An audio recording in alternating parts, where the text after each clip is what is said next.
Welcome to another edition of the Shabbat Torah study. Tonight, Elise/Lisa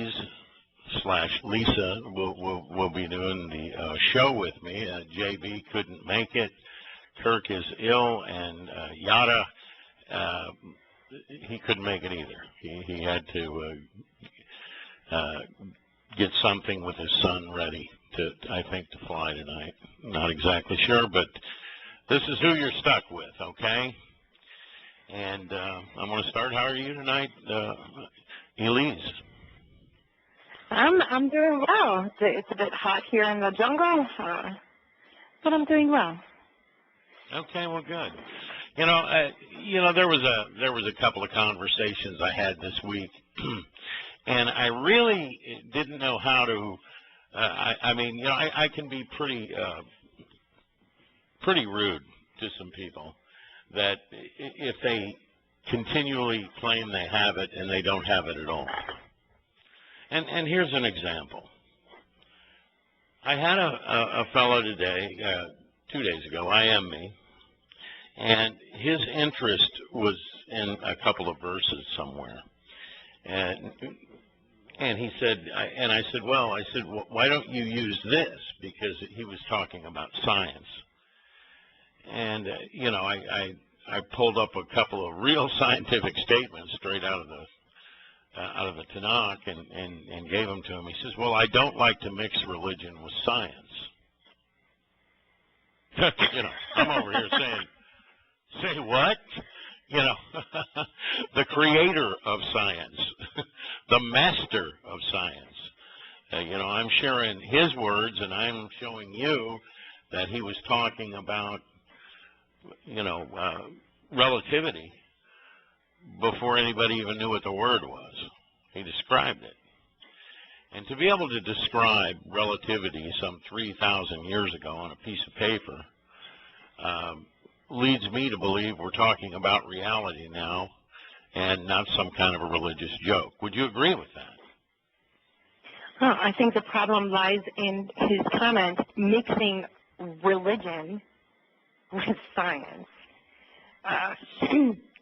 It's ridiculous. The religious have no interest in science. Torah is the most scientific document I've ever found.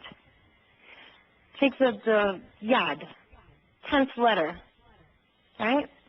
How many digits you have? 10. You got 10, yeah. It's about that simple. Yeah, there's a lot. People ignore it. Yeah, there is a lot said in the Torah that we just blow right by. I'm oftentimes embarrassed when Yada will mention something like, as an example, 49 and then the 50th day you're on land from the ark. Yeah, well, I should have figured as much.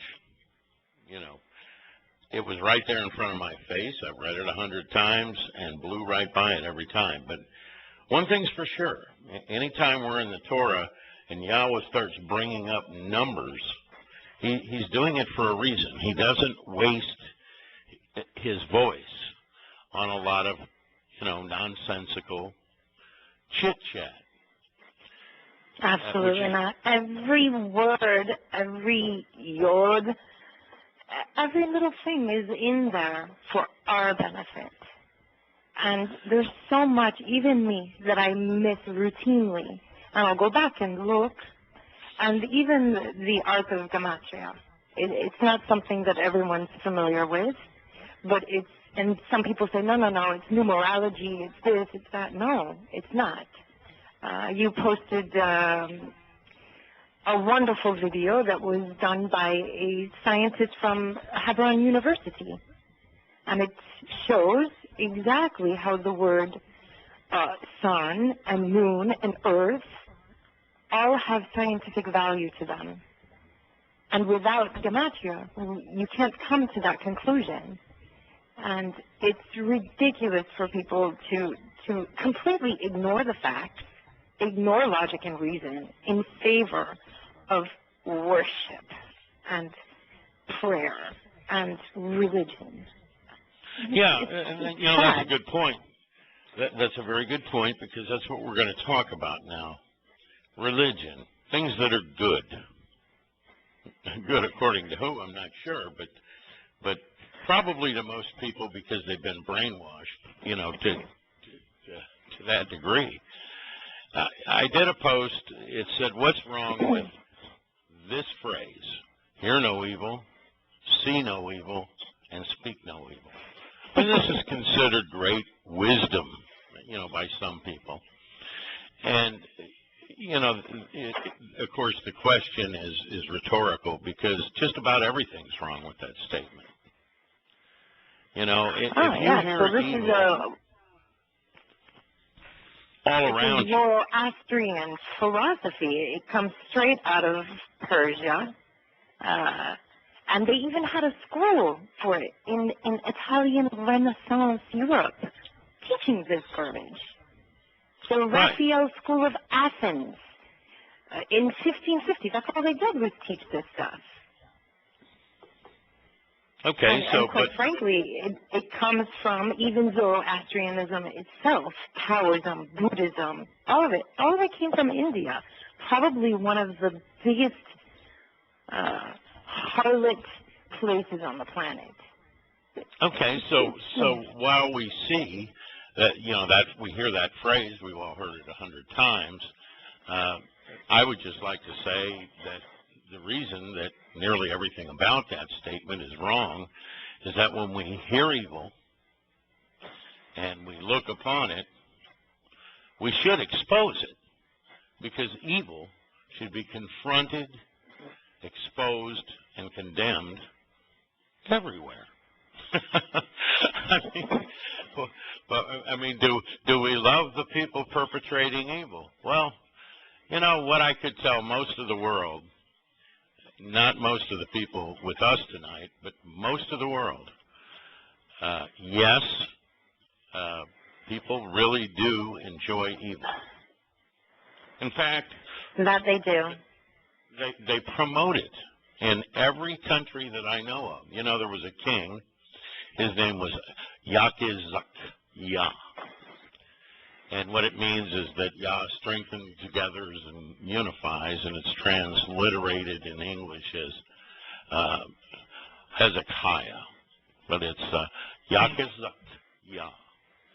And, we all know the story where the Assyrians had surrounded the kingdom, and they were going to annihilate them.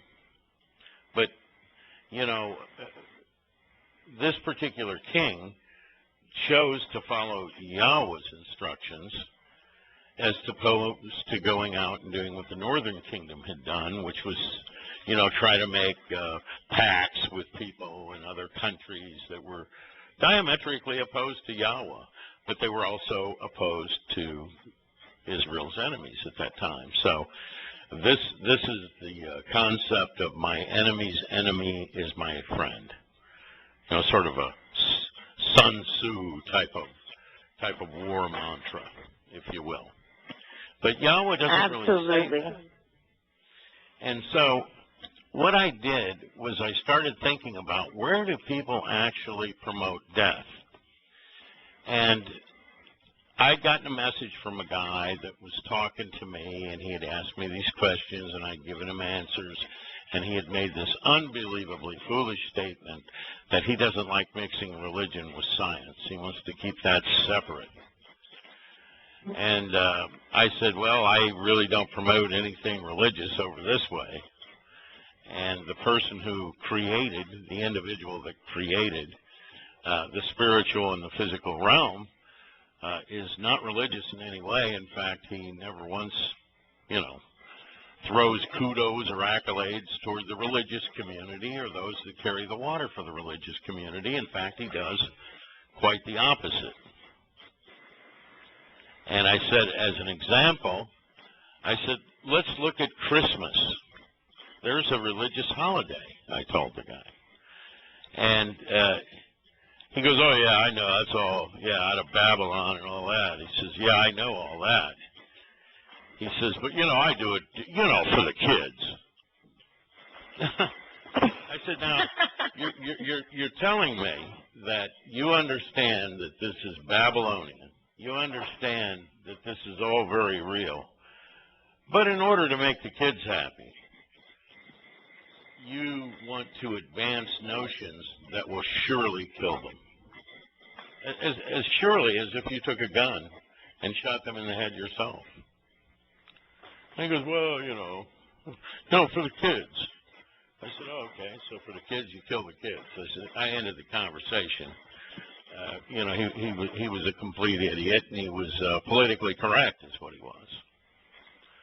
And so I started looking at it, why is Christmas almost perfect? In a demonic sort of way.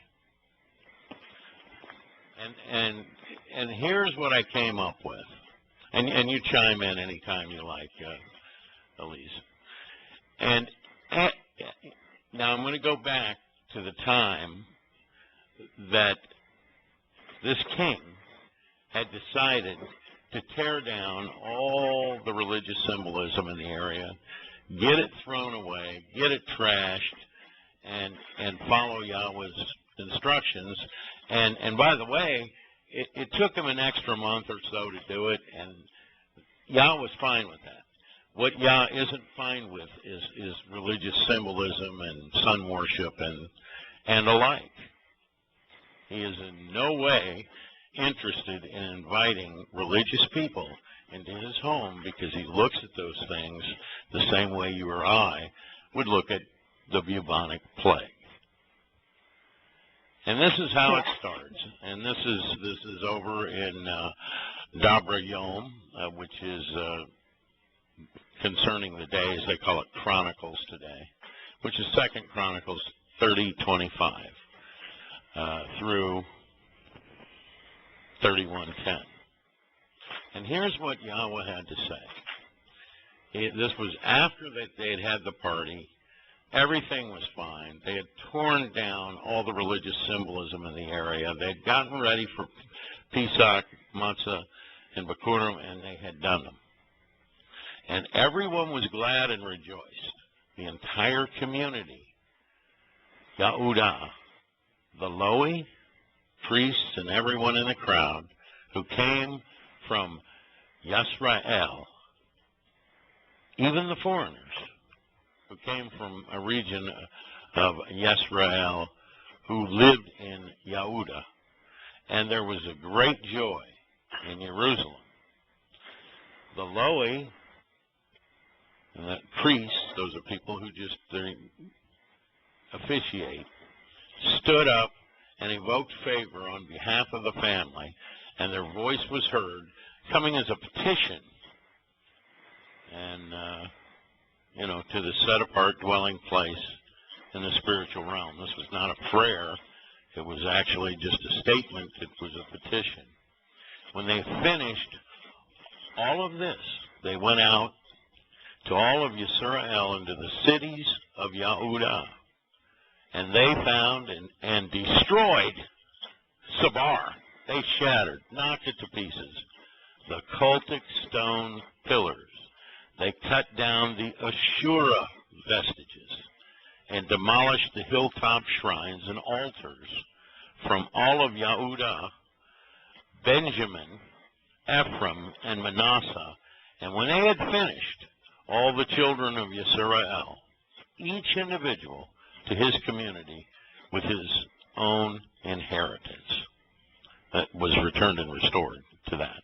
Now, so what we have here is we have Easter vestiges. They were called Ashura. Oh, you mean Ishtar? Yeah, Ishtar. Yeah, and today's Easter. So now we have a world, certainly a Western world, that every Ashura day, Ishtar day, Easter day, these people get together and collectively lie to their children, don't they? Oh, yes, they do. And I don't think that many people actually understand what the whole let's color the egg thing is really about. It's about, in ancient times, Ashura, Easter, Ishtar. Tribes would go around and find women, and they were sacrificed on these stones, on these marble tables or stone tables, and they were cut open from throat to belly, and the eggs were taken and dipped in their blood, and this is where, and of course the Babylon cross was on it, and this is the origins of Easter Ishtar. Pregnant women were double in value. They were more sacred. The eggs were then taken and hidden around, and whoever found the egg got a gold coin from the king. How much more disgusting could it be? And this is what I we're was just feeding our going to children. I was just going to say, so this is the kind of thing you would definitely want your children to be in on, right? Yeah, it's about as fantastic as halal meat. Right. So, one thing's for sure, in the end here, is that when they finished, all the children of Yisrael returned and restored each individual to his community with his own inheritance. Well, this inheritance happens to be the covenant, which is everlasting. It makes them immortal. And so, as we go down here, we see that disassociating oneself from religious shrines and objects is as pleasing to Yahweh as answering the call to Passover itself. These Yehudim were clearly on their way home. Now, there's a special significance to destroying everything associated with worship of Ashura. She represented Easter, the pagan counterfeit of Passover, unleavened bread, and first fruits. While Ashura was conceived by the Babylonians, it was originally known as Semiramis. She was also worshipped by the Assyrians, and those were the very people that were preparing to destroy Jerusalem.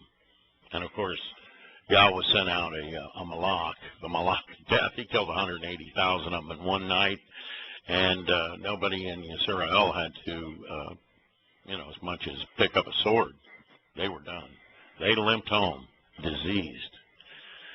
And later she was called Ishtar by the Persians. The mother goddess was the consort of Lord Baal. One of the great reasons Yahweh does not like being called Lord is it depicts him lording over people in the manner Baal did. He's, of course, the sun god known as Satan. Halal ben Shakar, the son of the arrogant rising sun, is basically just a ruse. All he did was took relationship and turned it into religion. And of course, in each of these religions, they had to have submission, and he had to lord over them. And they, in fact, called him Baal, or Bali, or Lord. Right? Right. Now, you just talked about the Easter eggs, and it's just lovely the way they dip them in blood, and it's almost perfect in a demonic sort of way. But, Satan is disingenuous. He's not stupid. He wants you to have a good feeling about his counterfeits. Many people oftentimes, they learn Yahweh's name, they learn Yahusha, they might even learn, his nature and the way he deals with us, as in the Kodesh Ruach, or Ruach Kodesh in Hebrew. But it seems to me that people want to take good intentions, as long as they're well-intentioned, while they're killing their children and advancing and promoting these things you just talked about, as long as they are good, and they mean well, then it's okay. All is good. Be good, do good, think good. Yeah. Right. And you know, yet if you had a neighbor, and this neighbor was out, you know, mowing your grass, maybe feeding your livestock, helping you with your flowers when you weren't around, and yet, you know, every few years he'd go in and sit one of his kids down in the living room, put a gun to their head, and blow their head off, would he be good? Well, I heard Jeffrey Dahmer was a really good neighbor. They said that about him. Yeah, well, you know, that's a good answer. Sure. Yeah. He wouldn't be good. He'd be who he is. He'd be a guy on his own path. And we see people that think they want to promote the concept, the very concept of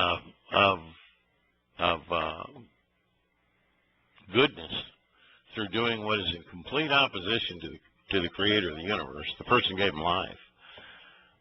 I have to stand in opposition and say, what's good about that? Not much. No. Of course, what went on besides the dipping of eggs as a fertility ritual into blood was that on the day of Ishtar, or Ashura, or Easter, it was said that the sun impregnated the earth. Isn't that wonderful? Yeah, lovely. It's right there with Santa Claus, isn't it? And so when the earth was, Santa. So as the earth was impregnated, of course, somebody had to be born, and that was the son of the sun. That was Tammuz. Tammuz, yes. And that happened 9 months after Easter, and that's today's Christmas. And it's called Yalda night in Persia. Because, Nowruz. Yeah. Well, no, Nowruz is late. Oh, that's the other part, yeah. Yalda night. Well, Nowruz is right near the vernal equinox, but 9 months later, you still have Yalda night, which is the rebirth of the sun. So the son of the sun is being born. That's the longest night of the year, right? After that, the days start getting shorter. Right, yeah, and the Yule log comes from the actual burning of the flesh of those. They did other sacrifices too, so the Yule log is significant of the burning of, that's pretty gross, huh? The burning of who? Just maybe the body of whomever they sacrificed, because all these like major days, Yalda Day, I researched a bit, and it was basically the burning of flesh of people. Well, you know, we've all heard this quote, but you know, for people that aren't regulars on the show, I just want to point it out. And here's an interesting one. Constantine's historian Eusebius recorded the following imperial edict, 321 CE, Common Era. All things whatsoever that is the duty to do on the Sabbath, these have been transferred to the Lord's Day. Then he called Sunday Sol Invictus Mithras, which is the day of the unconquerable sun. Under penalty of death, he decreed that all within his empire must cease work on Sunday to honor the sun god. Now, think about that the next time somebody says they're bringing their kids to church so they can be good. The Lord's Day is always Satan's Day. It's the name of the sun god, worshipped by the Phoenicians, the Babylonians. Baal means Lord. For example, the Babylonians observed Baal Berith, known as the Lord's Covenant. Halal ben Shakar, the pretended sun god, just wanted to lord over men, and possessing, you know, basically the same attitude as the Catholic clergy, they put Easter on, following after Babylon. and tying it all together, Baal was worshipped in the likeness of a bull, a golden calf with a circular sun disk between his horns at the Lord's covenant. And that leads us right back to Easter Sunday, because the day the sun crosses the equator at the vernal equinox each year. When that happens, the sun is in constellation with Taurus, the bull. And you Same place Paul to came say from. Yeah, right. Now, would you expect that the average Christian that has done any study, would he look at Babylon as a good thing or as a bad thing? I mean, just the average one. The average Christian? Yeah. They're clueless. They're absolutely clueless. Babylon. If they look at Easter, yeah, Babylon is good. Yes, I'm not talking about their understandings. I'm talking about Babylon. I'm going to tell you right now, if you say something negative about Babylon or Babylonian precepts, the average Christian will agree with you right away. Oh, yes, because Yahweh says, Babylon, come out of my people, and that they understand. But they seriously don't understand how to extract themselves and separate themselves from, like your guy. Well, I do it for the kids. Well, you're poisoning your children. That's what you're really doing. Hosea has a little nice thing to say about it, and he's the son of Bari. In the beginning of the word of Yahweh with Hosea, and Yahweh said to Hosea, go and take yourself a woman of whoring and children of whoring, for the land has utterly whored away from Yahweh. How much clearer could it get? No, I really couldn't. It couldn't. I have Hani Hull on, Thomas's wife, and she's saying that that's really got what her to look for Yah was researching Constantine and the origins of Christmas. And of course, anybody that has, wants to seriously consider Yahweh's words and what he has to say about Babylon, certainly what he has to say about Ashura, he just said that it was a beautiful thing that they went down there and they knocked all these pillars down and destroyed all these Ashura vestiges. Of course it was. Yet we have, over 1 billion people on the planet right now, probably closer to 2 billion, that when it comes time for Christmas, they're excited, aren't they? Oh, they're elated. You're down in the islands, but I remember many times just seeing basically the whole norm change out. People would be happy. They would stand together. They would feed the homeless. Now, what could be bad about that? They'd go out to orphanages, and they would, purchase toys for the children. And love was in the air. But, in Yirmayahu, which means Yahweh lifts up, Jeremiah today, which means nothing at all from what I can see, he says this, indeed the world is filled with adulterers, therefore, surely as a part of and from the presence of this curse of the world, mourns for the dead and dries up the pastures and the encampment, becoming a barren, wither and shrivel and wasteland. And their course of action, whereby they use oppression and extortion to facilitate their wayward lifestyle, was, is, and will continue to be completely wrong, and their use of power, influence, and authority is not right, it is not honest, and it is not trustworthy. Now, he goes on to say, now we're talking about, people that are basically using other people. And, he also describes things that have actually been enjoyed and advanced and still go on today. Yahweh flat out says not to do them. The biological male designation, a circle with an arrow emanating from it, is also of Babylonian origin.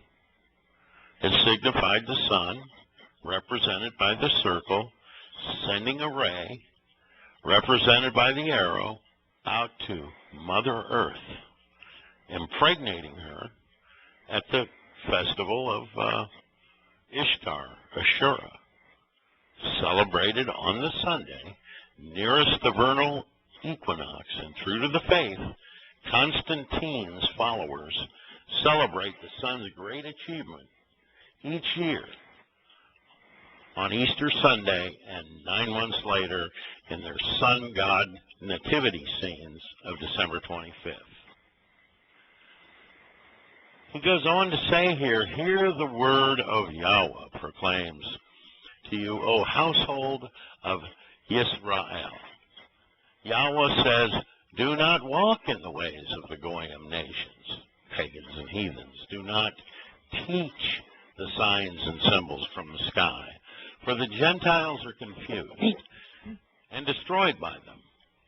For the customs and traditions of the foreign nations are delusional. They cut down trees from the forest, the work of their own hands with an axe. They decorate it with silver and gold. They fasten it down so it cannot totter. Their trees are like finely decorated cultic objects. They cannot speak. They cannot walk. They must be carried. They don't revere them. Indeed, from them there is nothing beneficial. There is none like you, Yahweh. You are powerful. Your great personal and proper name is mighty. Who wouldn't respect you? Indeed, it is your due. For in all the wise men of the Gentile nations and all their empires, there's nothing like you. They are altogether stupid and foolish in their doctrines of teachings of their delusional idols made of decorated trees. Wow. Could it be any clearer? Who could say it any better? No one. None. It's perfect. Right. And that's exactly what they do. Yep. I shared this with a guy a couple of years ago and gave him my email, and he took it to his preacher. And the way his scumbag preacher, liar, thief, whore, came off was that, well, back then they used wood to make idols. That was his answer to what's obviously being, an Ashura pole, right? Christmas tree. Mm-hmm. This particular chapter was written for people in the future. That's why he was telling them not to become like these heathens. And then, isn't that exactly what they've done? It is. And if you don't think Muslims do it too, at least they have the decency to call it what it is, Ashura Day. They do it as well. Yeah, And they do. Yeah. Muslims say, oh, we don't celebrate those things. But if you look in Lebanon, there's a huge tree. Huge tree in Egypt. One of the biggest things I think I've ever seen in my life. Of course they do it. Yeah, well, definitely the people who would be listening to the guidance of the creator of the universe, thus the architect of all life, they wouldn't be doing it, would they? No. Right. Not a chance. And so, one of the sad things that I see, and this is one of the reasons I did this bit on Christmas. My kids are older. My kids do what they do. And, they stay away from me during these BS religious Babylonian holidays that I don't appreciate. But there are a lot of people, the young people, that are family covenant people who have children, and it seems like there is a forever war between the grandparents of their children, who are always wanting to swoop them off and take them out for the religious holiday of Christmas. Yes. It's like stealing your own grandchild and administering poison. Yeah, that's exactly what it is. I mean, there's no way around it if you believe the creator of the universe. Now, you can say, well, I'm an atheist, I'm a secular humanist, I just enjoy Christmas, I like the tree, and I like giving presents, and I like everybody being nice for a couple of days.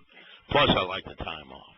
Now, you can say that, and I would say, well, you know, if you want to celebrate your own death, do it. I have no problem with that. What you just described is exactly what my mother told me, who became, after the rabbinical split in my family, after my grandmother called a rabbi, rightfully so, of course it's patootie, half the family split into rabbinics and half became assimilated. And for years, my mother wouldn't bring a Christmas tree in our house. And then she, you know, oh, it's for the kids. You know, it's to make them happy. And I remember the first time the smell of that thing in my house and the lights and everything. I really didn't understand because it was never allowed. And I thought it was very beautiful. Of course, you're a child. It's alluring. It's seductive. Everything about that's what we're trying to get seductive. to. It's lovely. Really. Candlelight dinners, staying up late, nothing to do but give things to people who you like. You might even love. Yeah, and who wouldn't go for a present, right? Big dinners, right? Lots of fun. Oh. But, you know, when we look at Zachariah, sometimes written Zachariah, Zakar means remember, and then, of course, the Yahweh is Yahweh. It's called Zechariah today. He talks about the battle of Mogi Down. And this is this great corporeal day. It's the fulfillment of Yom Kippurim. It's reconciliations. And as he's arriving, and these people are all attacking Yisrael, specifically Jerusalem, he says this about them. He says they're burned by the sun and blinded. Against the Most High's shepherd, against the Most High's mighty man, who is closely related to and associated with me, Yahweh, of the core helpers, prophetically declares. Now, all of us that know anything, really, about when Yahweh starts his moed, his mikra, his chag, his celebrations that run from Pesach all the way to the end to Sukkah, we know they start when? At twilight. So when he's saying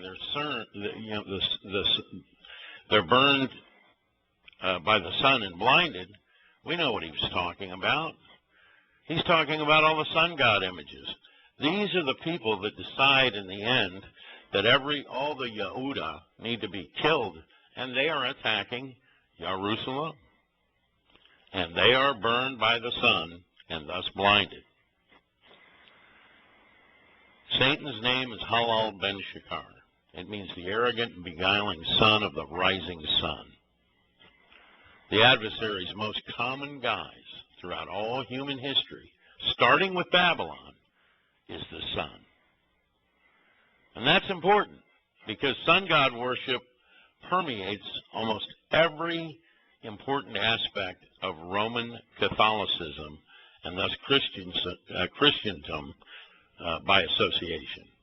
Constantine didn't convert from entertaining sun god worship to what is currently called today Christianity.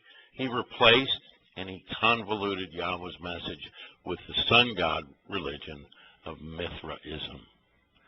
And that's what happened. It's as simple as that.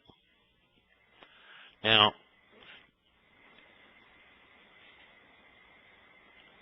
Yahweh says, and he tells us, Yasher Yahu, which means salvation is from Yahweh. It's not from Christmas trees. It's not from religious buildings. It's certainly not from religious clerics. It's from Yahweh. He says this in Yah 14:15. How you have fallen from above, Halal, son of the rising sun. You are chopped off, disassociated. You are cut down, broken, and smashed to the earth, from which you weaken the Gentiles. Indeed, you will descend to Sheol, into the extreme recesses of the pit. Now, that brings us all back to the almost perfect part of Christmas. And I hope I'm not sounding boring tonight, because I just don't have a lot of strength. But, you know, it's really Yahweh's words that count, not mine anyway. So feel free to jump in anytime you want, Elise. But what does a Christmas tree actually look like? When you turn on those little twinkling little pretty lights, it's totally sun worship. There's no getting around it. That was the one thing that most Christians will find out. The first thing they'll find out that's wrong with Christianity is the Easter and the Christmas. But from there, they don't know where to go. They lack the understanding. You just go to the Torah. It's perfect. Go there. Well, right here in the Tanakh, you just described exactly what we see every day. Or, excuse me, not every day, but we see it every Christmas season, don't we? I mean, everywhere. It's in the stores. It blankets every facet of society. I mean, you cannot get away with it. You hear this damn Christmas music, you know, from 2 months out on the TV, right, and in the stores, and anywhere you go to shop. And, of course, it's all meant to merchandise you. He told us that before. That's exactly what happens. But yeah, they really make merchandise of you. Yeah. Yeah. Well, that's exactly what it is. That's exactly right. And so they make merchandise of people. I see people go absolutely crazy, sad because they don't have money to buy presents for their children and all kinds of things. Actually, they should be grateful. They don't know that. But we've already seen that, you know, he's talking about Halal ben Shekar's ruses, and he perfectly described the Christmas tree. And in Revelation, and this is, of course, speaking of the whore of Babylon, Yahuwah in 18:4 penned, "Come out of her, my people," speaking of Babylon, "so that you do not participate in her sins, so you do not receive her plagues." Now, that's pretty clear. That is very clear. Don't take part in Babylonian nonsense. Now, I want to ask you, and anybody in the chat room, I mean, feel free to jump in there. When this fella told me he was, he knows all about that, and it's a bad thing, but he does it, you know, for the kids. What does that make us? A murderer? A child molester? What does it do? It makes him a whore. I mean, worse than and that, children, he's teaching and his kids children's before. children. Yeah. Yes. And it reminds me, really, you know, of what happened to Yahweh and Adam. And the Nakash said, "You shall surely not die." Right. Yeah. Indeed, because in the day you eat from it, you will become mortal and die. That was Yahweh's words. That was Yahweh's words, and they were very serious words. He meant them. There wasn't a lot of things that had to be done, to stay in the garden. Don't eat the fruit from the tree in the center of the enclosure. I mean, how rough is that? And from that point on, you're going to have life, baby. It's going to be immortal. You're going to be in good shape. Just don't eat that fruit, okay? That's all I ask. Yeah, separate yourself. Yeah, Hosea, I love Hosea. He's so clear on this. And he says this. After he says, go and take yourself a woman of whoring and children of whoring, for the land has utterly whored away from Yahweh. And then he continues and says, he says, take the daughter of Gomer, of Zibelim. And she conceived and bore him a son. And Yahweh says, call his name Yisrael, for in a little while I shall revenge the bloodshed of Yisrael on the house of Yahweh, and put an end to the reign of the house of Israel. And it shall be in that day I shall break the bow of Israel in the valley of Yisrael. And she conceived and bore him a daughter, and he said to him, call her Lo Ruhamah, for no longer do I have compassion on the house of Israel, so as to forgive them at all. But I shall have compassion on the house of Yehudah and save them by Yahweh their Elohim, and not save them by the bow, or by the sword, or by battle, or horses or horsemen. And she weaned Lo Ruhamah, and conceived and bore him a son. And then he said, call his name Lo Ami, for you are not my people, and I'm not for you. And yet the number of the children of Israel shall be as the sand of the sea, which is not measured or counted. And it shall be a place where it was said to them in the valley of Yisrael, you're not my people, that they shall be called, you are the sons of the living Elohim. He's simply saying, walk away from this tripe, this garbage, these fruits. Walk away from it. Separate yourself. Yet most people today, wouldn't it be true? Most people today, when it comes Christmas time, feel like it's a good time of the year, don't they? Oh, yeah. I mean, I actually know many people that think they are serving God when they put up a Christmas tree. As in total opposition as they are, they actually think this is the right and the nice thing to do. It beautifies the neighborhood. Everybody is so good. Isn't that true? I mean, it is true. I know, I've seen it. And yet we read these words, and they're in total opposition. So I'm going to go back to this, this saying of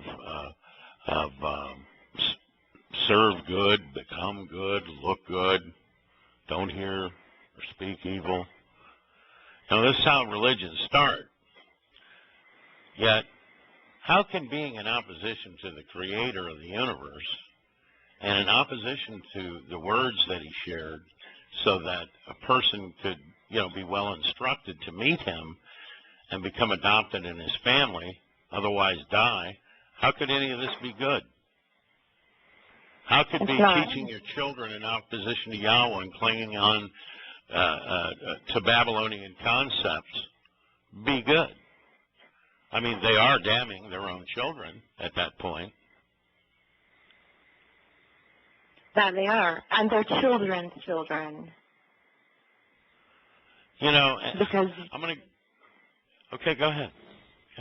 because it's a known fact that children admire and look to their parents for wisdom and learning first and foremost, above teachers or anyone else. And if we're teaching them to gulp back poison, they're going to teach their children to do the same. And there it is. Yeah. I mean, it goes back to what he said in Devarim. Until the fourth and fifth generation, you know, you're going to poison your kids. It's right. It's so simple. Yet we've that walked means past make them it and think dead. it's good. Yeah, it makes them dead.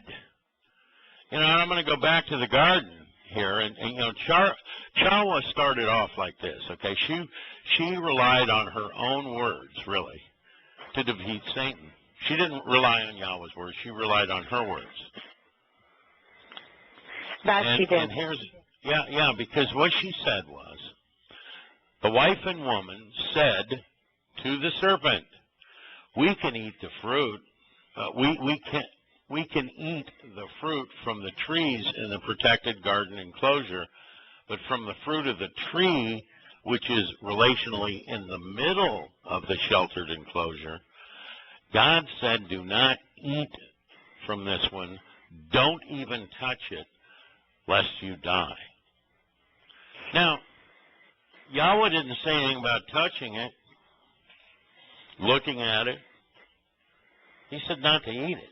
That's all he said. But she added words in at that point.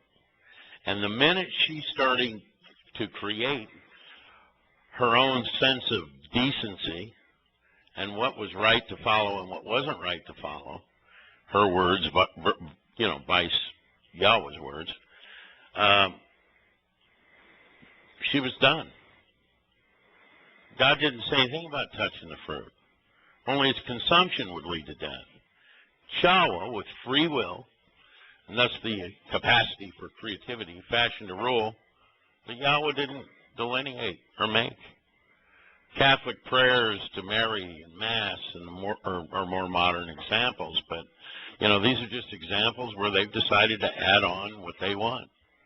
It's like taking part in Babylon. Yahweh tells you, you'll die. Yet the masses say, well, I'm pleasing the Creator and I'm not dead yet. I mean, that's how they feel about it.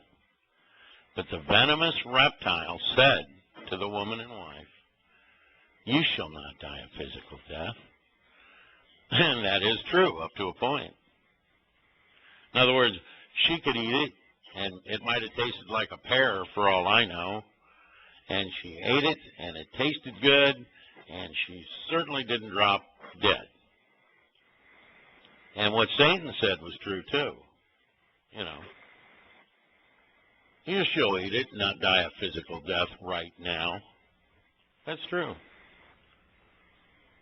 You know, she was still going to experience physical death, but at the same time, all things being equal from there, she wouldn't have life. She would, in fact, die. And death is what happens when the truth is twisted and it's counterfeited and it resembles the genuine article. It's designed to be beguiling. It's why Christmas is near perfect. It advances doing good things for poor people, making sure everybody gets something special, being with one's loved ones in a warm environment, discussing kind topics, doing good deeds that honestly make people feel good about killing the ones they love. And that's just one aspect of one religion on this planet. Just one. And I could easily give you another addition of words. Any rabbinical Jew who's ever celebrated a Shabbat will know this. And he comes, Hashem, of course, because Yahweh forbid we ever say the name. Yeah, sure. Yahweh forbid we ever say his name. who commanded us to light the candles of Shabbat. What an outright lie. Could it get any more disgusting? Yahweh never commanded anyone to light a candle on Shabbat. But it seems good to us. We're doing what Yahweh wants us to do, right? No. No. I realize it's rhetorical. Of course not. Yahweh doesn't talk about lighting candles anywhere. No. Even the menorah isn't a candle. That was supposed to be there through that oil. Yeah. But simple little tweaks, just like Torah. Oh, but he commanded us. No, he did not. You're adding. It's the same. It's the same alluring, seductive. It's just a little twist here and a little twist there, because let's face it, Halal Ben Shakar has no creativity of his own. He needs to twist what's there and just add or take away a little bit to make it seem so seductive. And it works every time. Every time. So counterfeits are quite seductive. Right, and yet the world today, we set and is basically designed by Halal Ben Shakar.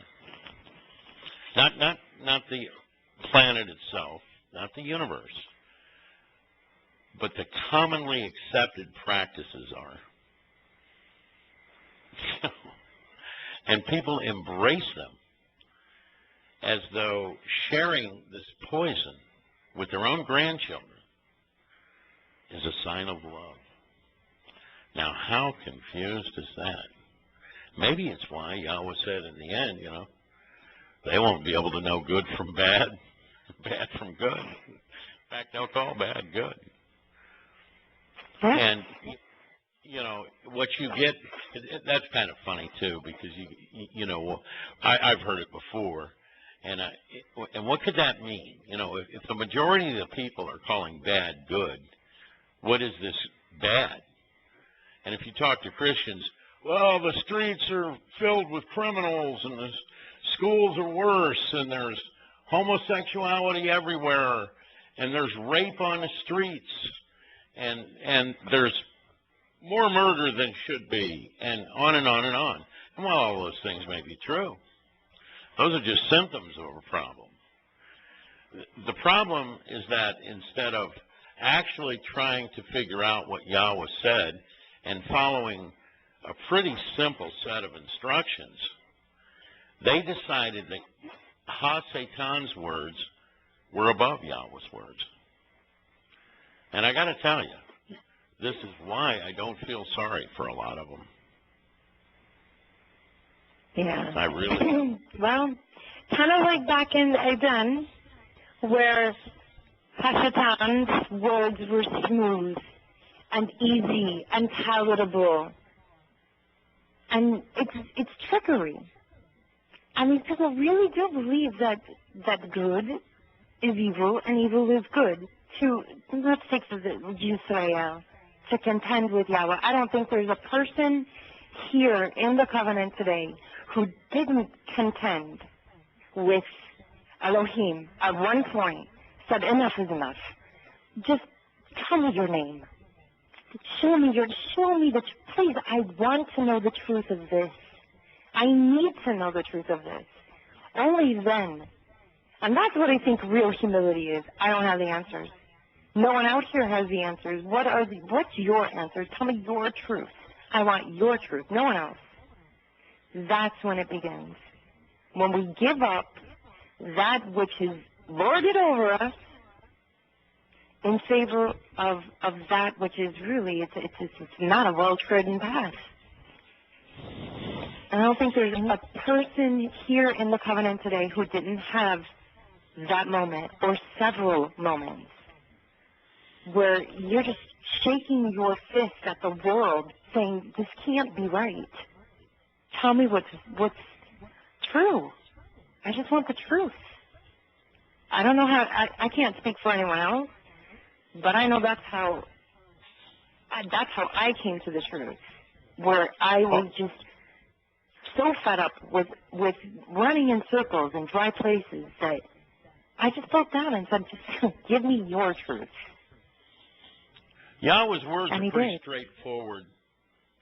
You know, once you get the words broken down, they're pretty straightforward. He has a speaking style that's pretty direct. Now, he might make the path, a puzzle that you have to have really a lot of fun, because you do have fun as you learn Torah, as you learn different paths, different things on the way. I know you're really good with words. It was one of the reasons I said they took poor Shimon over there and gave him, the name of a warehouse full of idols, Petrus. Wow.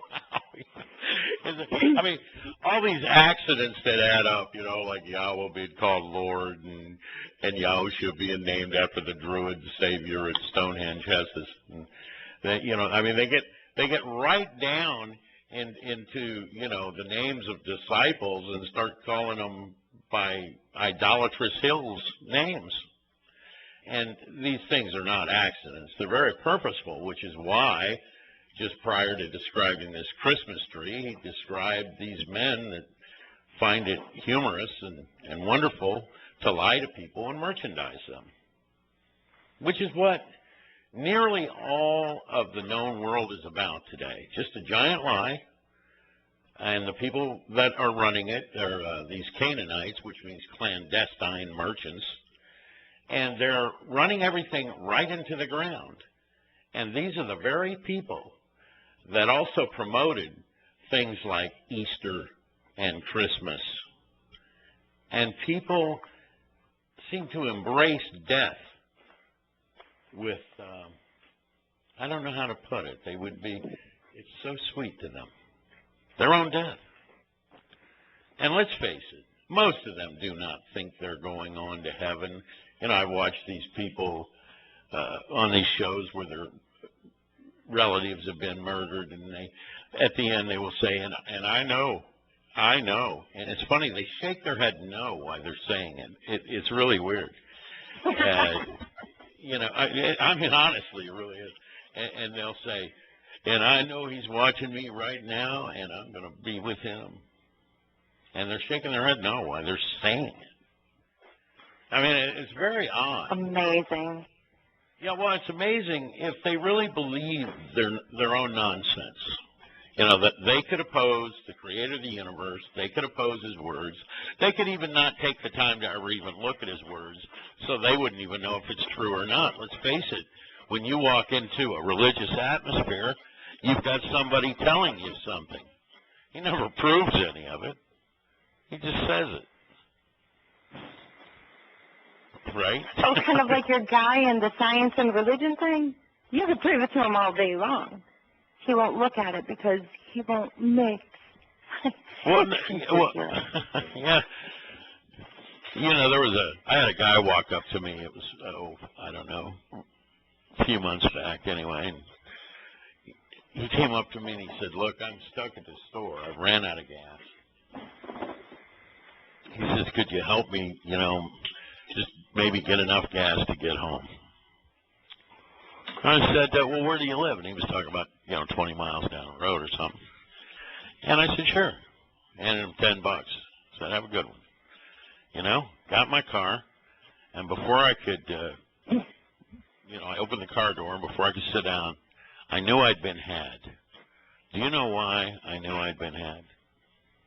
How? He said, "God bless you." I said, "A scumbag thief." I knew it right then. I thought, why did I just looked at him and shook my head, shut my door, and drove off. He was a professional liar. You mean like Joel Osteen? Yeah, like that. On a smaller scale.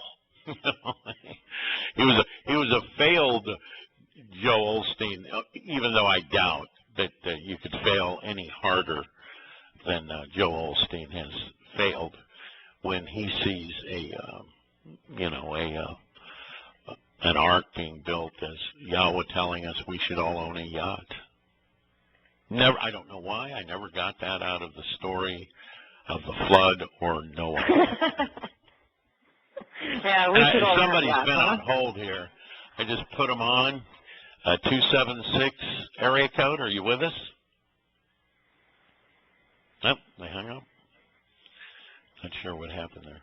But yeah, I really felt the need to share this, and the reason is, even though I know I'm not under some kind of pressure,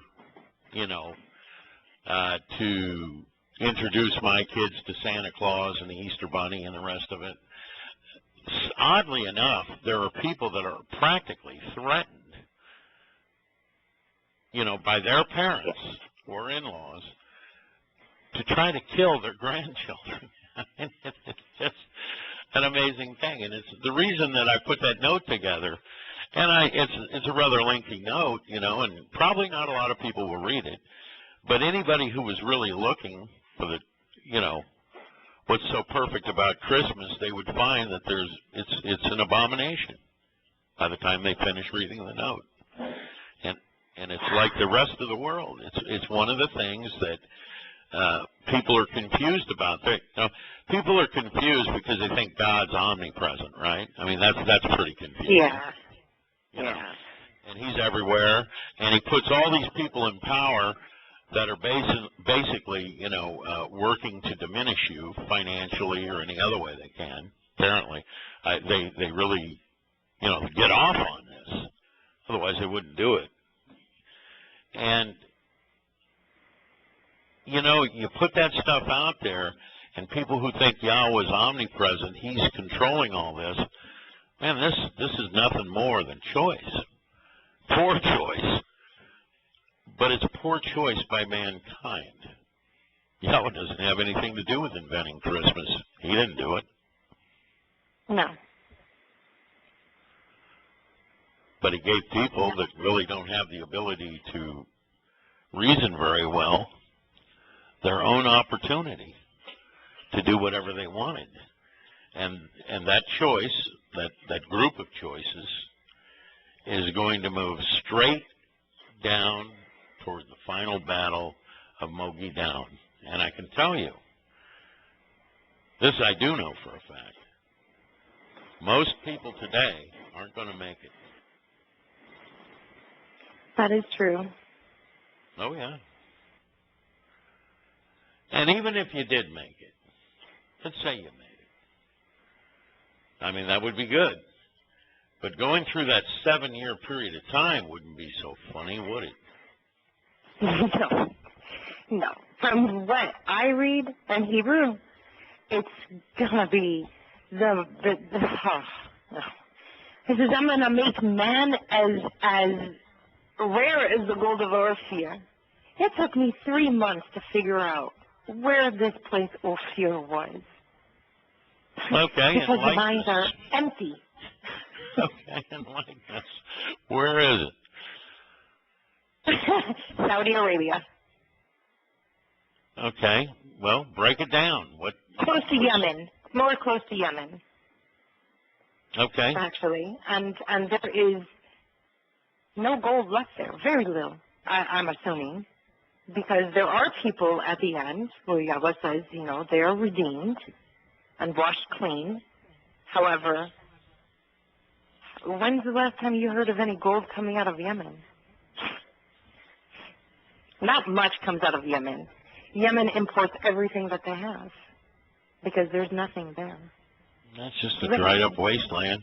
That's what it is. Yeah. Yeah, it's bad news coming down the pike, and all of it's got to do with people thinking that they are good. What they're doing is good. If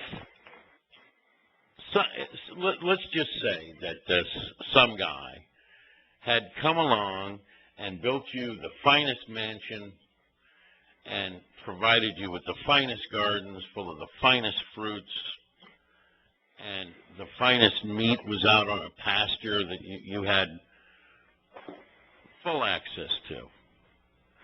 And he asked you, he said, look what I've done here. He says, you know, and it's no problem that I've done this, but I'm going to ask you one thing. You see that fountain out there in the back, that pure water I've got coming up, welling out of a spring? Do me a favor and never swim in that water. And you decided to walk out of your nest and go down there and swim in there because, after all, he's gone. He's not going to know. Yeah, who's to tell? Right. This was a pretty bad choice to make. Whether he catches you or not, it's stupid. And, of course, if he is the Almighty, he catches you.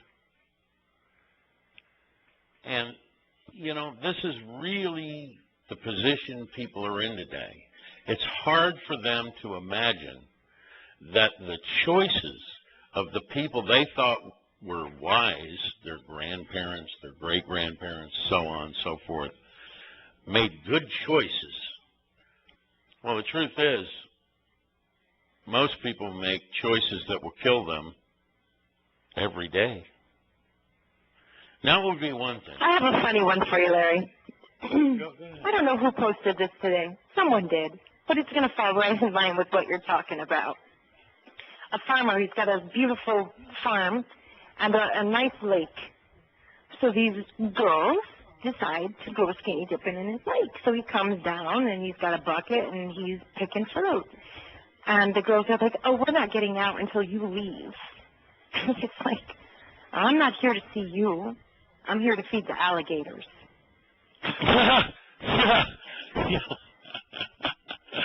That's about right, isn't it? I mean, that's where we're at. And since Yahweh is not omnipresent, and since Yahweh is not interested in everybody, and since Yahweh gives people the opportunity to engage him, and most will choose in their entire life to never engage him. I already know. You can show them undisputable facts, and it goes right over their head, and they do not care. But I'll tell you, there's going to come a time, a day, that I'll bet they do care. And at that time, you know when that day will come? It's going to be too late. Yeah. That day only comes when there's so much pain. Especially, I'm sorry, but Yahudim, I love my tribe, but my goodness, are we the most messed up family ever? You know? I can't even listen to a rabbi without wanting to rip his curls out. I can't anymore because I know, and I know the truth. You know, this do good, be good, think good thing that came out of Babylon. Well, we brought it back with us in rabbinics, most assuredly. And I'll tell you how I know. Because when Ezra took a priest from Babylon, you know, they were getting the tribes back and, you know, building the second temple. And this is where it really began, the do good, be good, think good thing. It really started about the second temple period. You know what he called the priest? Zerubbabel. Zerah, seed of Babel. Confusion. Lovely. Amazing, isn't it? Yeah, it is. And I do think that is the mystery of Babylon. I really believe it. I think so because it doesn't matter what religion they're in. You know, whether it's the Amish or whether it's, you know, the people involved in Buddhism or Hinduism or the people involved in Christianity. All these people are busy forgiving everyone and doing everything good. You know, like there's some big, one thing about it, there's a point about really not being judgmental and forgiving nearly everything. Like somehow this makes you a greater spirit, or it's going to give you great spiritual powers somehow, I guess in the next life. And of course, it's completely nonsense. I mean, why would you, let's just say as an example, let's say your dogs are out in the front yard and some complete jerk comes up, he's got a gun, and he guns your dogs down, kills them, and laughs about it. Now, tell me, what's to forgive about that? Not a whole lot. And where did Yahweh say that? Even my dogs, you touch them. I have here in the Caribbean, they're not very kind to animals at all. And they're very cruel. And one of my goats, whom I named Azazel because he just had this horrible markings on his face, and he was quite the little pervert goat, so I called him an appropriate name. But this person that helps farm the land here with me, I only have one guy. He's so corrupt in his thinking, absolutely corrupt, that he actually killed my goat. And he couldn't understand why I was so upset. He couldn't understand it. And I said, because that's a living, breathing thing. And because of your negligence and stupidity, you killed him. And he's just like, oh, we'll just bury it. Didn't mean that much to him. Sure shouldn't have meant that much to you, huh? We've got a caller that called in on 276-608-7000. Are you there? Yeah, I was just listening in there. Oh, okay. Well, how's the road treating you tonight, Tom? Not too bad. Actually, I'm headed towards the house. I'll be home for one night tomorrow night, even though I just got back on the road from being out for a week. So every now and then it works out where I can get back by the house. Such is life on the road. Okay. Yeah. Well, what I'm going to do, I guess, have you got anything you'd like to add? I mean, I'd like to hear it. You're actually a person that has young children, that are, this is the kind of thing that would affect you. Grandparents being good, teaching grandchildren how to kill themselves. You have the floor. Go ahead, Tommy. Well, just the last few minutes from what I caught about, all these religions, the main thing that they try to teach people to do is to forgive and to love everyone, and that's all part of the New World Order, plan. It's indoctrinated from curriculums in school. Give you an example. The title of a history book is not American History. Here are the facts: the good, the bad, and the ugly. It's the Great American History. So it's presumed that by the time you finish with this history book, it's the Great American History. It's not the truth about what really happened. And the same thing with the religion stuff. It's tolerance. It's just I don't really know how to sum it up, but it's pretty sick. It's a lot of Babylonian precepts, and it's based on inclusiveness and loving everyone. Well, I don't love everyone, not even close. I mean, there's very few people that I can honestly say I love. I mean, right? Right. Like the people attacking people that can clearly prove what they're sharing with their children is true and just and thus right. Wanting, you got the grandkids of these parents wanting to rip them out of these children's hands and teach them how to be suicidal. I mean, how good could a person be, right? And you would think that a grandparent, because, wow, grandparents love their grandchildren. They really do. That the loving thing to do would, if your grandchild is underneath the sink trying to spray insecticide in their mouth, would be to slap it out of their hand. to separate them from that poison. Yet they cannot make the connection between I can relate to that. Christmas and Easter. Yeah, what kills me is these very same people often are wanting to run them off to churches. Now, when you can share Yahweh's words and you can show that they're in direct opposition to running off to these religious institutions, and, you would think somebody who claims to at least be trying to, do what's right in the eyes of the Creator, you'd think they'd go, wait a minute, I've been wrong. Well, the thing is, they don't take Yahweh's word as point of fact. They try to assimilate it into that same thing we were just talking about, that worldview of God saving the whole world. And when you try to tell them the truth, he never Yahweh says that. Well, I know he doesn't say that, but that's what's been indoctrinated into their mind, and they can't filter the truth through that because that makes God mean or unaccepting. And he's not mean and unaccepting. He's just not tolerant of things that are going to corrupt his family. Right. And all you got to do is be willing to walk the path to him, and he'll show you why it's wrong. See, I know when I first walked away, I didn't know why everything was wrong. I just knew it was wrong and it was untrue. And the more I walked to him, the more I seen, I was like, oh, that's why, because it hides the past. And it keeps people from him. And you don't see that initially. Right. When you're walking out of the I have a light. burning question for Christians, because I've never been a Christian. It's never happened for me. What is this We can applaud love you for the that. sinner?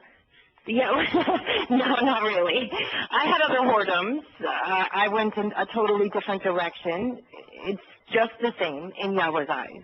Sure. But I have a burning question. What is this thing?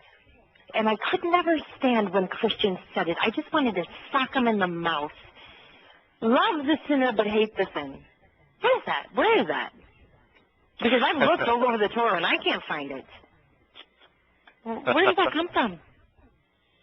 Probably some fabrication from a pastor. Well, probably from a scribe. I mean, I really think that a lot of the, judge not lest you be judged, and if you throw the first stone and this and that. I think a lot of that has to come with, the blatant hypocrisy that comes from the elite clerical class. The people that actually, oversee what the scribes write, hire the right scribes to write in what they want because they know what they're doing is deadly. They know it.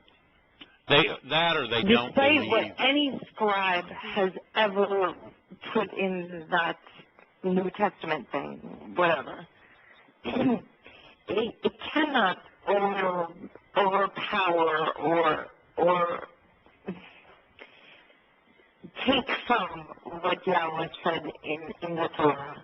It's impossible. If the two don't match, then you got to throw one of them out. Well, which one of came course. first? I'm with you. I'm with that. Yahweh tells us not even really to spend a lot of time in their words. He said, don't consume their words. That's the wild boar. That's the whole point of it. Don't read their material and don't consume their words. And of course I don't. But at the same time, when I see people, I had a woman yesterday, I was in a debate, and she goes, you don't know what I believe.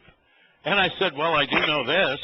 You oppose Yahweh's words, thus I don't care what you believe. Why would I care what you believed? What does that have to do with anything? Matter of fact, what are my opinions worth? I asked her that. I said, I'm showing you Yahweh's words. She went away. She had opinions. Oh, yeah. Her opinion was that you were saved by grace. And I showed her this was an absolute impossibility. The gratia aren't even real. The whoredoms of grace. Yeah, my son-in-law made a post yesterday on my wall about if Noah was saved by grace, then why did he build this big-ass ark? Yeah, what was the point of that? Why follow Yahweh's instructions when you've got grace? That's exactly right. We've got a caller that called in from 254. Would you like to chime in? That's me, Larry. Okay, Robin, chime in. Well, I'm thinking that double-sided love the sin and not the sinner, or the other way around, or whatever. That's straight Pauline. The Torah causes me to sin.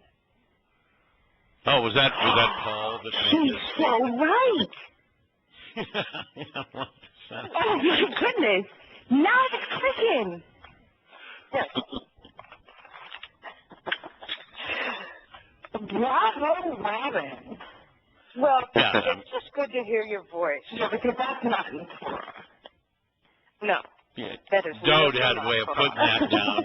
He said those with divided loyalties, I hate them. You know, I hate them. You know, Thank you. pretty out front. We've got somebody else that called in on 111. I mean, basically, they're not giving me the number. Are you with us there? Hello? Yeah. Can you Yeah, hear me? please. Yes, Hi. I can. I have a question for your guest. I didn't catch her name. I'm sorry. Elise. Elise? Elise? Thank you. Mhm. Mm-hmm. Elise. Nice to speak with you. On And the you. Torah, can you recommend a Torah in Hebrew without the vowel pointing? Is there such a thing? No. There is not. What I can recommend to you Mm-hmm. is this. Go to the oldest manuscripts available, and those would be the Dead Sea Scrolls. Okay. I started off on the Masoretic until I learned how many takeaways and lies and absolute tripe and garbage was in there. Many things that have been changed, many. Basically, pretty much whenever they're talking about Messiah, you can just throw it out the window because the scribes have brutalized and just tore to pieces. The DSS is the best chance we have at knowing anything. I have the English. And But they all come with translations. What's that?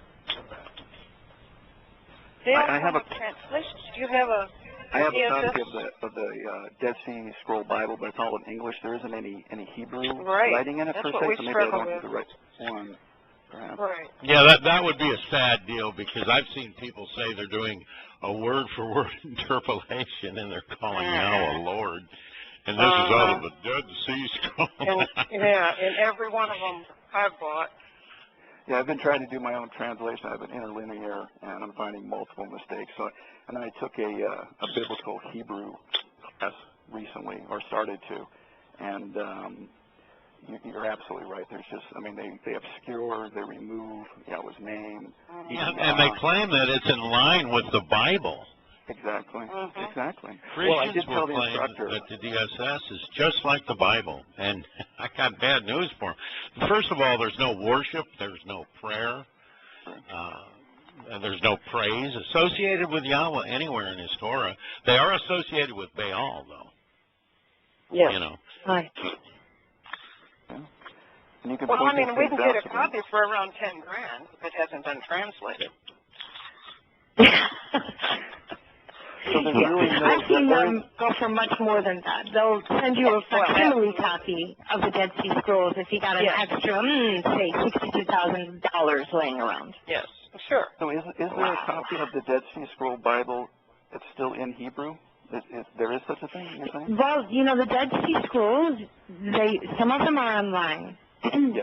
I know that if you, I'm sorry, this Logos software, I don't know. that there's Hebrew packages in there that have the Dead Sea Scrolls, and that's your best bet. But always with the Masoretic, what I do is double check it against the DSS, the Dead Sea Scrolls, and the Septuagint, wherever anything applies to Ma'asaya, because it's so convoluted. It's like the where water has been Pierce so becomes dirty. lions at my feet kind of thing. Oh yeah, Like yeah, that. that's great. Yeah. Drivel, they So call pretty that. much, I've learned as a Jew, whenever it is anything concerning Yahusha, don't trust the Masoretic at all. Go to the Septuagint, go to the DSS, go anywhere else, but don't go to the Masoretic for that. You know, one of the big mistakes, too, translators make is that they will go to the most recent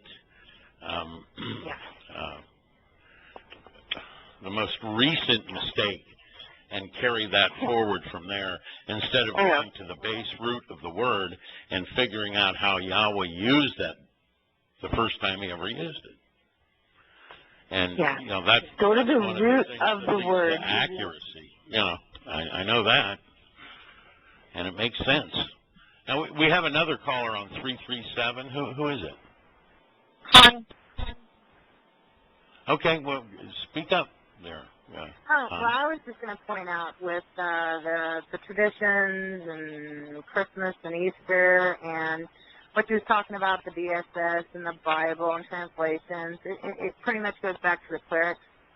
That's why Yosha called them vipers, because with them changing the words and stuff like that, it kind of whitewashes and they blend Christianity, Judaism. That's how that all got messed up in the first place.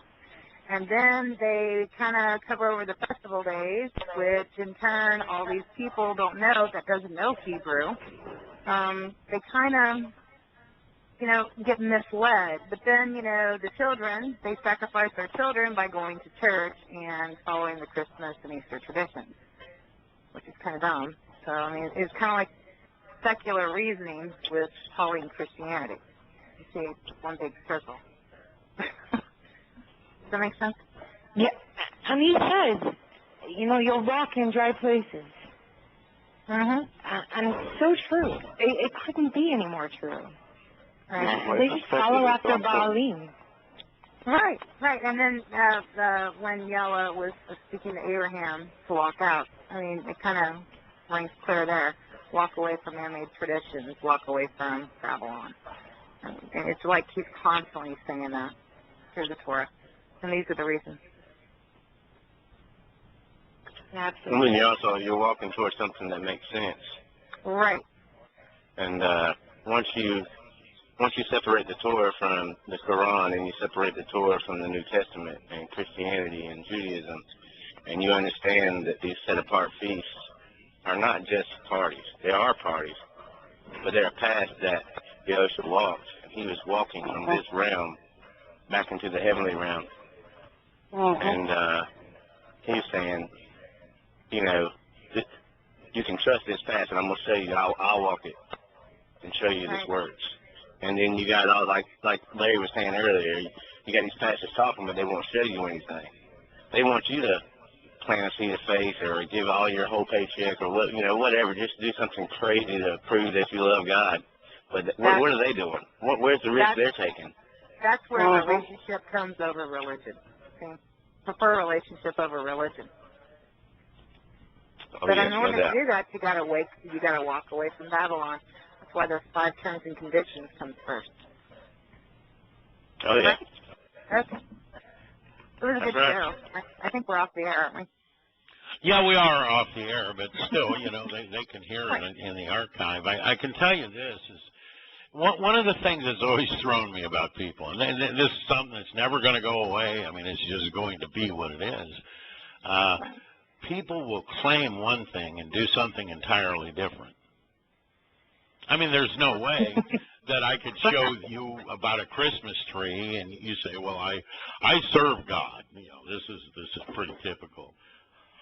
You know, my house is a house of the Lord. Well, yeah, it is. Sadly, you don't know what that means. I mean, they actually proclaim what's true in some cases by accident like that. Oh, yeah. But, you know, when they say they care about what the creator of the universe says, and then they go out and they do all these other things that are clearly in complete opposition, I mean, I don't think that note could have been any clearer. I mean, it's just complete opposition. There's just no way around it. Those are Yahweh's words. They're not mine. It doesn't matter what I even think. If a person could read that note and they wanted to please now the creator of the universe, they would never bring a Christmas tree in their home. They would never advanced religious platforms like that. Again, certainly not Babylonian ones. But it is a constant with these people, and I don't know. I mean, bottom line, in the end, like Yana says, I think they are all agnostic. I don't even believe they believe there's a creator. I think they think all this fell out of the sky by accident somehow, which is more insane than even religion, most religions. I mean, it's pretty bad, right? I mean, and that goes double for Jews. They think the same thing. Well, Jews think that they don't it's trust their Yahweh's Torah. word. Well, they think it's their Torah. Oh, yeah. And in a manner of speaking, it is. Because Yahweh called their Talmud their Torah. Now, he said it was deaf, and, you know, it was a bunch of nonsense, but he called it their teaching and instruction, which is what Torah means. Their own. Yeah. Yeah. So, yeah, do the Jews have a Torah? Sure. That they wrote? Yeah, it's called the Talmud. It's in opposition to Yahweh. And most people have no inkling how rabbis deceive the house of Yehuda in this way. Is that when you go to yeshiva when you're a young child, and you're usually a boy, goes to yeshiva school where they teach you Talmud. But they think you're sitting around learning Torah. No. They spend 10 hours a day learning Talmud. Have you ever seen the set of books for Talmud? They're endless. Yes, a ton. They're endless. You put your right shoe on, then you put your left shoe on, then you tie your right shoe, and then your left shoe. What is all this? It's anthropomorphism. At least it's the same in everybody in our society in America. The way I come up, I never had time to study like I did when I was studying Yah's word, and when I came to find who he really was. If you're studying Talmud for 10 hours a day, how much energy mentally are you going to have at the end of the day to actually go home and spend time in Yah's word and see what it says for yourself? You're going to be mentally exhausted. Right. You can't. So you're caught in the web. You can't contemplate and think. It's a concept that started in Babylon. It's called anthropomorphism. And what it is the same thing as what's today's word, synchronicity. Changing one thing and melding it into another. Kind of like, a snake that sheds its skin or a snake that eats another snake. It's exactly the same. It is exactly the same. And this do good, be good, think good is so permeated in the Jewish psyche because that's all they teach throughout the Talmud. They're the goyim, don't go near them. They're death, they're this, they're that. I have news for you. There's many goyim that I know that know so much more than any rabbi has ever announced or told to me throughout my life. Throughout my grandmother was smart. She straight up said, you're a horse's patootie. You want to tell me a lulav for $150 US? Are you insane? Get out of here. And right. You know what happens to a Jew when they go against a rabbi? Let me tell you what happens. Your family is cut off. Your livelihood is cut off. Because Jews stick together. We've had to survive. So the Jewish baker goes to the Jewish gas station and goes to the Jewish attorney, and it's just like that. Because the Christian world pushed us into that position. But what it's really done is created a fishbowl effect. And the rabbis have seized power in such a way that you cannot breathe, move. They even tell you how to wipe yourself? No kidding. That's in the Talmud. How to what? How you are to wipe yourself. Oh, wow. Can't you? Wow. It's in there. Yeah. It's not just a Muslim invention, honey. It's in the Talmud. And the insane thing about it is that like little soldiers, we listen to them. Yahweh didn't do enough calling them vipers and adders. It wasn't enough. Not in my opinion. When I see rabbis with their morning clothes swaying back and forth and the little toes swinging about and to me, all I wanted, those morning clothes, what, for the temple? Because you put out your own failed Messiah? Bar Korah? The whole, people don't even understand what the word Masada means. It's a joke. How people cannot even look into their own history. Our Yahudim, our own history. It's disgusting. It's utter filth. What does Masada mean? It's filth. What does it mean? Hold on. It's just, for some reason, just escaped me. I think Masada means to a stand. It's like hold on. Take a stand. I think you're right there. Oh, they took a stand, all right. Their stand was against Yahweh. Everybody did. Period. And that's what happened. That is exactly what happened. Well, here we are. Fortress. It's a fortress. That's what it means. Like a stand, a fortress. Who is the goddess of fortresses? Amun Atwar. And what happened? They were at war with the Romans. But they were at war with Yahweh long before that. And the Bar Kokhba revolt had nothing to do with anything other than their denial, their utter hatred for Yahusha. When they say they hated him without applause, read Rabbi Akiva's Messiah, and you'll know how much they really hated him. They hated him with all that they had. And funny enough, Hillel, yes, the school of Hillel. Yeah. When the Romans permitted him to go back to the land, obviously he made some kind of deal, because Romans are brutes by nature. They don't give anything, just like they didn't give Paul citizenship. He did something for that. That's exactly what I was thinking. Oh, yeah. How come Paul didn't suffer like the rest of the guys who walked with Yahusha? How come he got a Well, I suppose they got some story out there that he died in prison. Well, I don't see any evidence. Well, he didn't get thrown into or fed the lions or anything. Yeah, I never watched. To this day, they have a monstrous statue to Paul. The first place he went to, which Cyprus. I lived in Cyprus for 7 years. You can go look at his ugly mug in Paphos. It's still there. He did something for them, because nobody gets anything free from a Roman. But Hillel, a rabbi, Raab, the exalted one, started a school. Well, he had a school. Within a few years, 22,000 of his students died of the plague.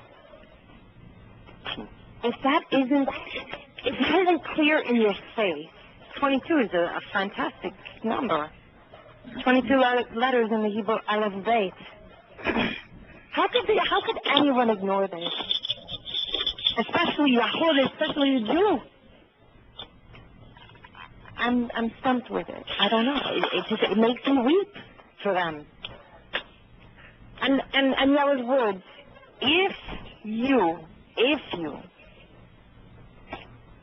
do what I'm shamar, if you listen to me, if you do what I am instructing you, if you understand it, if you yada, no enemy shall rise against you. Where was the worst place most Jews have died? Yahud, the Shoah, what we call the burning, the Holocaust. You want to know what happened now? In places like Lviv, Poland, and Warsaw, and other places, Vilna, was what they were doing was codifying that Talmud. They were doing what Constantine had done a long time ago. But still today, you have Palestinians, which are Arabs, and a few Jews in there too, let me tell you, who are fighting their own people in their own country, who are allowed to rise against them, everyone around them. A billion Muslims surround them. And they think that they are the light in that part of the world? How is it they can be a light if they don't say Yahweh's name, if they don't care, they don't shamar, they don't yada, they don't understand? They'll Hashem you to death and Adonai you to death, and Adonai is the Lord of, he's Lord. Adonis. And You yet, know, the irony. they can still tell themselves that Yahweh is with us, Hashem is with us. How can he be with you if an enemy is allowed to rise against you? It's impossible. You point this out to any Yahud, and they will spit in your face. Trust me, I've done it. Well, the irony, like when you mentioned the Shoah, one of the big ironies to me, and there's tons of them in the Torah, is that if you translated with the Masoretic system, it would be called Shiva, the Shiva system. And the very vowel pointing system, the very changing of God's word, the very changing of Yahweh's word is what put us in this predicament. And this is why millions of people have died. This is why billions of people are led astray right now. And that's why he is so harsh towards people who change his message and change his name and change his ways. But that word Shiva Let me is tell you who Shiva is, because I told you I was never a Christian. I was a different kind of whoredom. I learned, for 11 years, I sat on ashram floors in India, and I learned the Vedic text. I can still, to this day, speak Sanskrit, okay, one of the oldest languages around. Ayurveda, all that stuff. Shiva means destroyer. Shiva, Allah, it's all the same. Adonai, it's all Lord, it's all Baalim. It's all the same. And still, so they'll say Adonai, Adonai, Adonai. It's Shiva. That's what the Shem Baal Tov. Please, are you kidding? Yeah, it's Shoah. You might as well No just doubt say, about I'm it. just going to rip up your word and use it for toilet paper. Thank you very much. Because that's what they do. Well, you know, I mean, we all know in this group, certainly, that the last person you go to find out how to meet Yahweh is Ha-Satan. You know, we know that. We certainly know that. The sad part, what I was trying to kind of infuse in tonight was, and I don't know if it came across real well, I hope it did, is that the replacement for Yahweh's words is being good. And I guess being good means, well, that's pretty subjective, isn't it? I mean, yes, my grandmother was a good person. I mean, let's say you're with ISIS. You know, let's say you're with She did a lot of ISIS. things. You know, you come home and they told you did a good job and you're a good man, you've probably murdered a lot of people. Maybe raped their dead body. You know what I'm saying? I mean, being good is a term that you know, it's subjective. It's all kinds of subjective. And by the way, you know, it's the same thing with Christmas and Easter and Carrot and stick. 4th of July. You know, I mean, really, it is. You know, militarism, religion, you know, especially sun god worship. Go ahead, I'm sorry. Go ahead. I was just saying it's the carrot and stick approach, and that's the only thing Satan can use. He can't, he can't raise his children to make good choices. He has to he has to pressure them into making the right choice. Yeah, his choice. And that's why, I mean, you'll hear people. I've actually seen Christian conversations on FB where they point, in the end, the people will think good is bad and bad is good. And I've jumped in on a couple and said, what do you think they're talking about there? Nobody thinks going out, even the rapist that does it, doesn't think going out and pulling some person out of their house and raping and killing them is good. I mean, he doesn't think it's good because he tries to hide it. I mean, he knows it's not good. Well, they don't even follow their Jesus. What's that? I said they don't even follow their Jesus or their Paul. I know they don't. Well, I think they follow Paul to a certain degree, but I mean, they don't really, because he was the guy that said to be constantly in prayer, even though the word prayer is never used in the Torah. I've said it before. I'll say it again. One of the happiest moments of my life was realizing that the creator of the universe is not a religious deity and doesn't want to be worshipped. He wants to be welcomed as an individual. Same way I would welcome Tommy into my home today. Same way. Now, I would probably be a little bit more in awe. I will admit. Tommy would be right in there, man. I'm impressed. It's really the rabbis who taught everybody. Fear, fear, fear. It's them. I put it squarely on their head. Well, on their head. And so does Yahweh. Too. So, why not? I mean, you can certainly do that. But the point is that, when people run around and they say people are good, they're really not thinking about what they're saying. Would I prefer Yosha said, why do you call me good? Why do you call me good? Yosha said that, didn't he? Yeah, he did. There is but one who is good. And why would I want to be around? I don't want to be around people that are carjacking and, stealing cars and, trashing a neighborhood in general. I don't want to be around that. They're clearly not good. And I think most people would admit, no, they're not good. But when you start talking about their Christmas, that's good. Right? Right. Absolutely. So they can't tell good from bad. They can't. They flat out can't. They cannot. No way. You put it in front of them in the Creator's own words, and it doesn't matter. Nope. No. Have you ever had any of that BS with your parents or your in-laws, Tommy, where they're afraid? Goodness. I'm going through it again right now because my daughter's getting married, and they need a church wedding, I'm guessing. No. Well, the son-in-law, he's an avid truth seeker. He's not there yet, but he's definitely getting there, and and it's not because of Yahweh's words. It's because Tommy's brainwashing him. Tommy, so you got a setup over there, huh? Where you put them in the cage, shine the light in their eyes, put them under strobe lights to feed them. That boy's going to do his own thing no matter what. He doesn't listen to me. Are they calling it the Jiggers cult yet?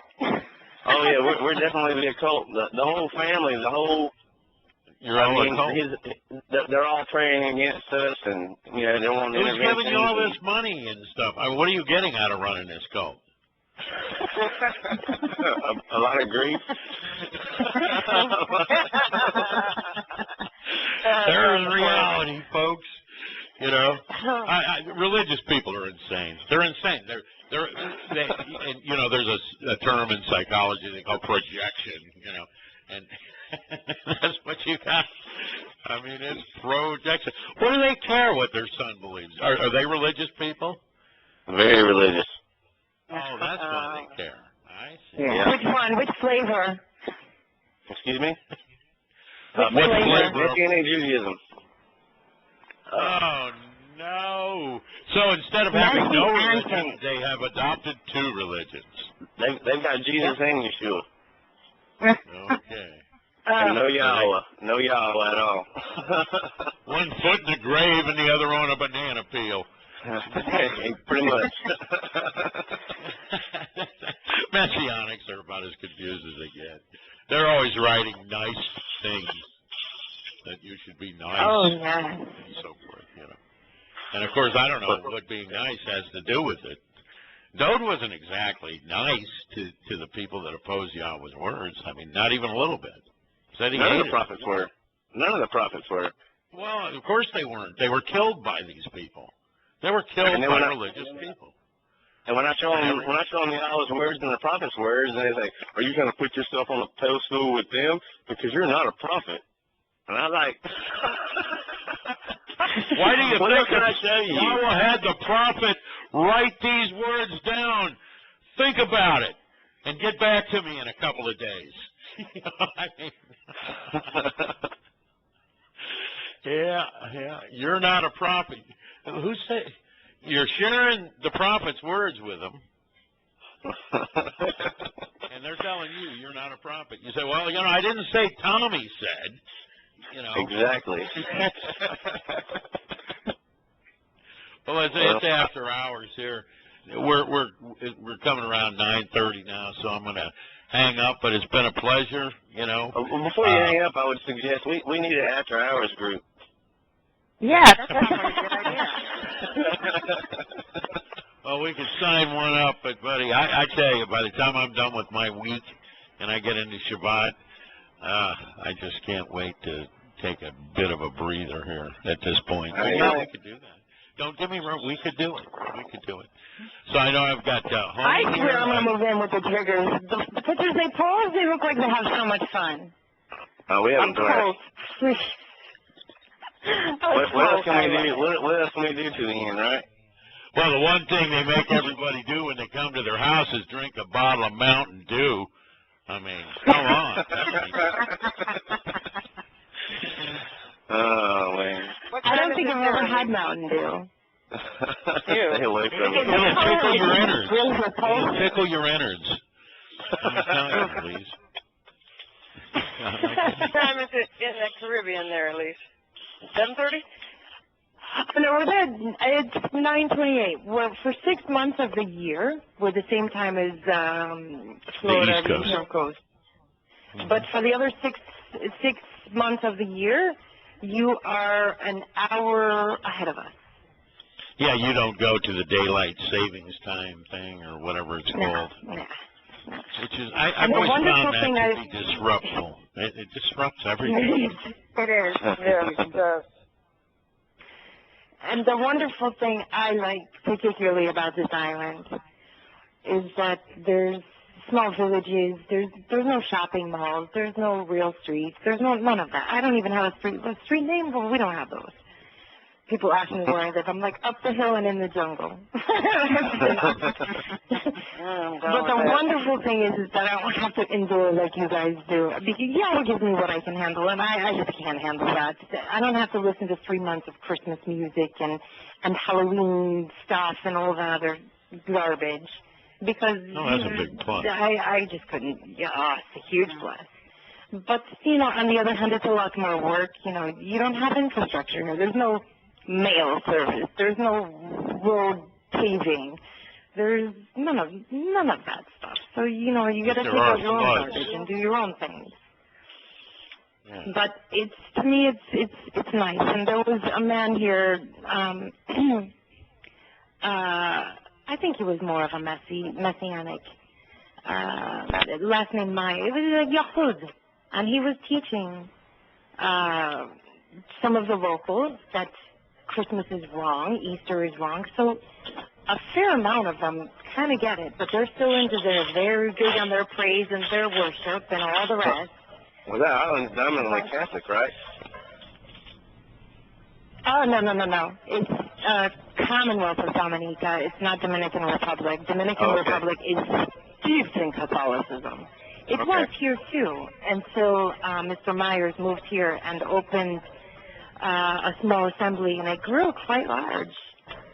And he was teaching the Moed Mikra. And he was teaching Yahweh, because that's what he knew.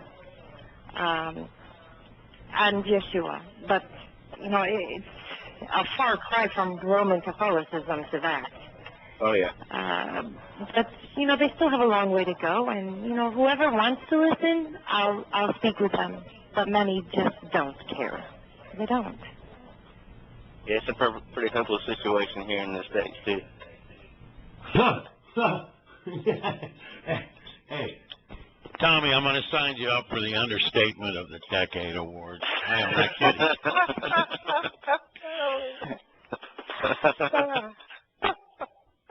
Yeah, I'm actually shocked when people say, God bless America. It's a nation he purposely picks out, defines, and says, hoy, which means, whoa. You know, I mean, this is bad news going on over here, and it's obviously going to get worse. You know, one of the things that has struck me recently is that for all the terrible economic news, something like 93 million for the first time ever are out of work in the United States, okay? You know, you got Rob and Tommy driving, and I'm selling engines over here, and we're wondering what everyone else is doing, you know, because I don't know. But I'll tell you, it's getting pretty thin out there, and I think most people are aware that the economy is about to crash, give or take, whenever. But it's certainly in dire straits. And yet you've got people saying, let's elect, and now don't get me wrong, I don't vote, I don't care who they elect, I understand it's a joke. But to go out and say, let's elect Hillary Clinton now, and get, you know, Barack Obama 3. I'll elect her for the electric chair. Yeah, no, I hear you. It's shocking, isn't it? I mean, it's shocking that people can be so stupid. And yet, this is supposedly one of the most educated countries in the world. I don't believe that, by the way. But very, very. And you shouldn't, and I'll tell you why. When I took my daughter, who was in kindergarten, out of kindergarten, and to Montreal, they said that she was so far behind that they needed to give her extra work. So they did. So we took her out of Montreal and moved her to Cyprus. They said, oh, no, she's 3 years behind. And we're like, what? So we had to pay all these monies for tutors and whatnot. Yeah, no, and I don't believe it for just exactly reasons like that. But I mean, certainly when it comes to arrogance, America is number one. They're the most arrogant in the world, probably. I see it every day. You know, but as far as educated, not even a small hope of that. But anyway, I am out, guys. I'm going to have to hang up, and that'll cut everybody's connection. But I want to thank you all for participating. Who was 1111, by the way? That's Jim. Jim here in Arizona. It's 623, actually. Yeah. Jim. Oh, okay. I think it's the first time I've ever spoken with you, actually. Yes, it is. I've never spoken with you. I've called in and talked with Yahowah a couple times. It's been a while, but you and I have never spoken before. Well, I know that there's a doctor down there that's Yehud, and that he's been with the program right from the start. And I've never had an opportunity to speak to him. I have talked to him a couple of times, or listened to him a couple of times, but I'd like to get him on the show and listen to him. Probably, it'd be pretty interesting, I'm sure. But anyway, thanks you guys. Perspective is always interesting, yes. Yeah, oh, absolutely. I mean, it's just this overwhelming good thing that's killing me, because it's not killing me, but it's killing mostly everyone else. You know, I've even had my wife, look, my family's Muslim, and they do more good than these Christians around. Truth is, if they're talking about what they give people and do for people on a daily basis, that's absolutely true. They're not running around looking to hack your head off. They believe they're just being good. But in the end, what difference will it make? None. None, because good isn't the point. They'll end up right back at the soup kitchen. Did you say it's all vanity? Yeah. No, that's a very, very interesting, yeah. I mean, depends on their perspective. Yeah. Well, it's pretty vain to say that your way is better than the Creator's way. That's bold, man. That's stark. Thank you. that's what's out there. But anyway, thanks, y'all. I appreciate it. Robin, Honey, Tommy. Y'all have a good Shabbat. All right. Shabbat shalom, everyone, and shalom aleichem. Shalom aleichem. Shalom.